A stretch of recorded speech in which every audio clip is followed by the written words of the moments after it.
I found her in a used bookstore on a rainy afternoon. Not her. Her words. A small piece of paper tucked inside a worn copy of my favorite novel. It said, "If you're reading this, we already have something in common." Lily, I smiled, bought the book for $3, took it home and found more. Hidden between the pages were dozens of tiny notes, her thoughts, her feelings, her secrets. Page 47. This line made me cry on a train. Page 112. I wish someone loved me like this. Page 203. I'm starting to think happy endings are only 4 books. I read them all. Every single one. And somewhere between page 1 and the last page, I fell for a stranger. I went back to the bookstore the next day. "Who sold you this book?" I asked the owner. He shrugged. "We get hundreds of donations. No way to know. Dead end." But I couldn't let it go.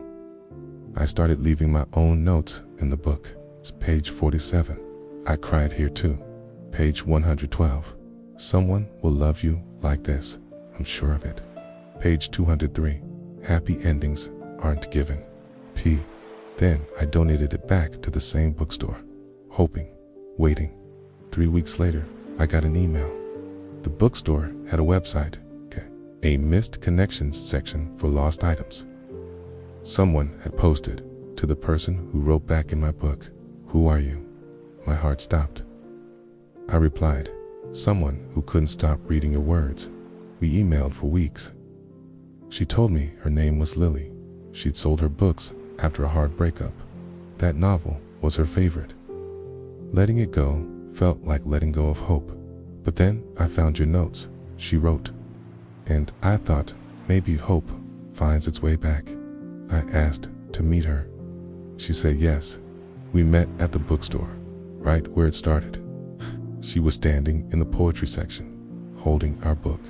Brown hair, nervous smile, eyes that looked like they'd seen sadness, but still searched for light. "It's you," she said softly. "It's me," I replied. We talked for hours. About books, about heartbreak, about the strange magic of finding someone through words left behind. "Why did you write back?" she asked. "Because your notes felt like a conversation I wasn't supposed to hear. But I'm glad I did."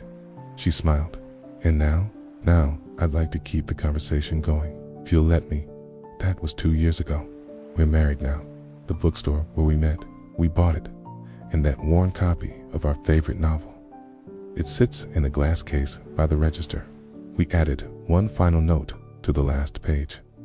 Page 312. Happy endings aren't given. They're built. And ours started here. Every now and then, a customer asks about the book in the case. We tell them the story. We always say the same thing. Never skip the notes someone leaves behind. You never know who's waiting to be found. The Bookmark, HunWalkTV.